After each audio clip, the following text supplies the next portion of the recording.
స్వచ్ఛమైన పాలను పొందటం ప్రతి ఒక్కరి హక్కు. ఆ హక్కులను అత్యంత చాకచక్యంగా కాలరాస్తున్నారు.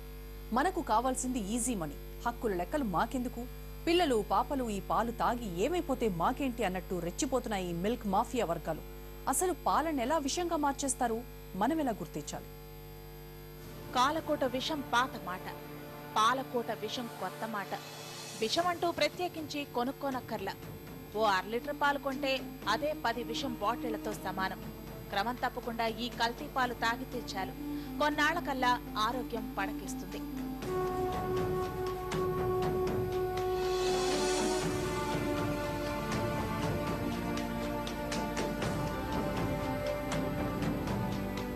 పాల కల్తీ నీళ్లు కలవటం నుంచి మొదలైంది.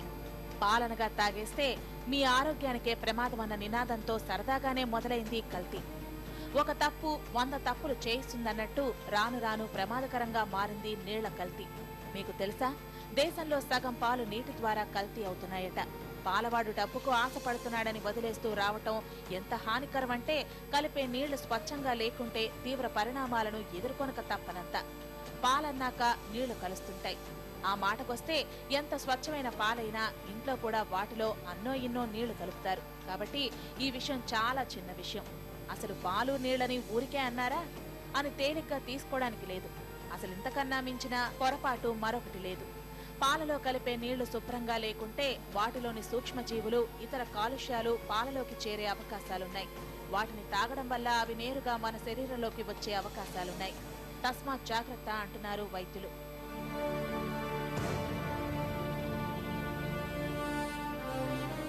నీళ్లు కలిపిన నాడే నిలదీయమనేది అందుకే. ఇవాల్టి రోజున పాల కల్తీ ఈ స్థాయిలో జరుగుతోందంటే అందుకు నీళ్ల కల్తీయే కారణంగా తెలుస్తోంది. కేవలం నీళ్లు కలపడంతో ఆగలేదు కల్తీ. దీని తర్వాత మరో పెద్ద పాల కల్తీ. వెన్న తీసిన తర్వాత పాల పొడిని కలపడం, వెన్న శాతం బాగున్న పాల ధర ఎక్కువ పలుకుతుందన్న అత్యాశ కొద్దీ పాల పొడిని కలిపేస్తున్నారు. అంటే దేశంలో 90% పైగా పాల కల్తీ నీళ్లు, పాల పొడి కలపడం ద్వారా అవుతోందన్నమాట. నీళ్లు కలిపినప్పుడు పాలు పల్చగా కనిపించకుండా ఉండేందుకు మరికొన్ని కల్తీలకు తెగపడుతున్నారు. అందుకు ప్రధానమైంది గ్లూకోజ్ కలపడం, యూరియా మిక్స్ చేయడం, లేక ఇతర పిండి పదార్థాలను కలపడం. అంతేకాదు డిటర్జెంట్ పౌడర్ కలుపుతున్నట్టు కూడా తెలుస్తోంది.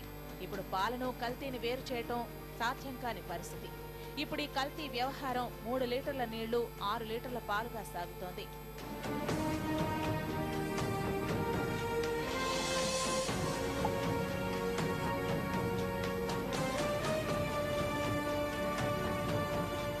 పాలలో కలిపే నీళ్ల కల్తీని లాక్టోమీటర్ ద్వారా గుర్తించవచ్చు. ఈ మీటర్లకెక్కని మేటర్లు చాలానే ఉన్నాయి.